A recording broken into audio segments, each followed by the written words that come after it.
She was just a maid, quiet, invisible, almost forgotten. But one small habit of hers, standing in front of the fridge again and again, caught the billionaire's attention. He thought she was stealing. He was wrong. What he discovered later didn't just shock him. It changed his life forever. The Winters mansion stood like a fortress of power in downtown Chicago. Walls of glass and steel scraped the sky, a symbol of wealth and authority. Its owner, Alexander Winters, was a billionaire known for his icy personality. In business, people called him ruthless. At home, his staff whispered another name behind his back: Mr. Freeze. Among the dozen people working in that mansion was Rosa, a 24-year-old maid. She was soft-spoken, always on time, never complained, and blended so quietly into the background that most people hardly noticed her. Her uniform was patched, her shoes worn thin, yet she carried herself with quiet dignity. But Alexander noticed something unusual. Rosa had a strange habit. She kept checking the fridge. Sometimes in the morning, sometimes after cleaning.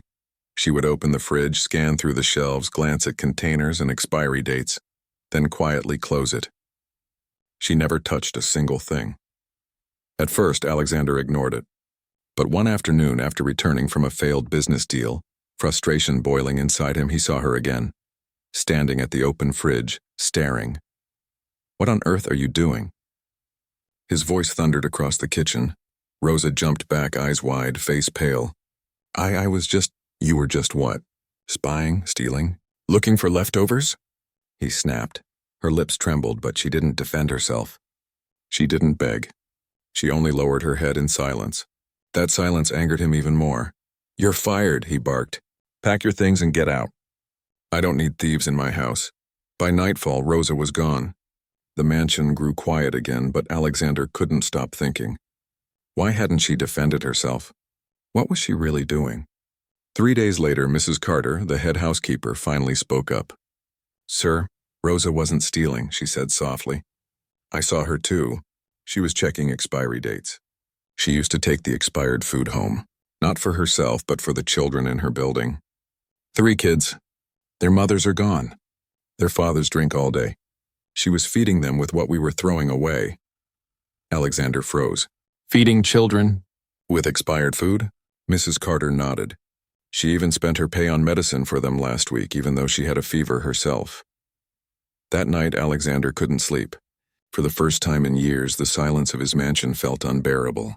He stood in front of the fridge, not looking at food, but at his own reflection. How could someone with nothing give so much, while he, with everything, gave nothing? Meanwhile, Rosa sat in her tiny apartment with peeling walls and a broken heater. She had just $12 left. For 4 days, she had skipped her own meals, so the children, Liam, 6, Daniela, 4, and baby Mara, could eat.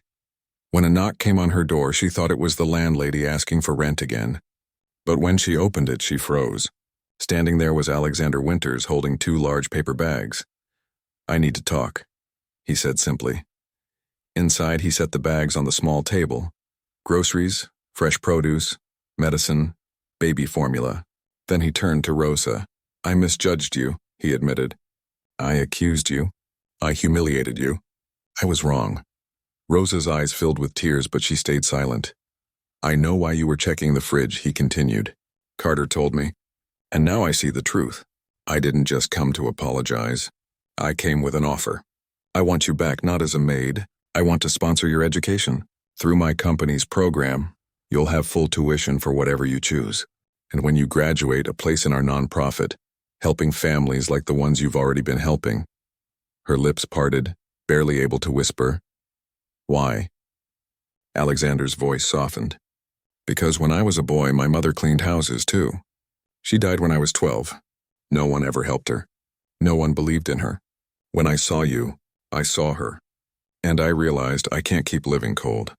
Maybe it's time I honor her by helping others." Rosa broke down in tears, unable to speak. A week later, Rosa returned, not as a maid, but as a student. Alexander launched a new food donation program inspired by her story. The mansion's kitchen became a hub where surplus food was sent to shelters instead of trash bins. The children Rosa had fed? He enrolled them in a private school. 3 years later, Rosa stood as director of that very program, degree in community development in hand. They say money makes the world go round, but kindness makes it worth spinning. Sometimes the quietest hearts carry the loudest stories. Rosa didn't plead for mercy. She didn't explain. But her silent kindness melted a billionaire's frozen heart. Outro for voiceover. If this story touched your heart, don't forget to like the video and subscribe to HQ Infinite Stories, where real kindness lives in every tale.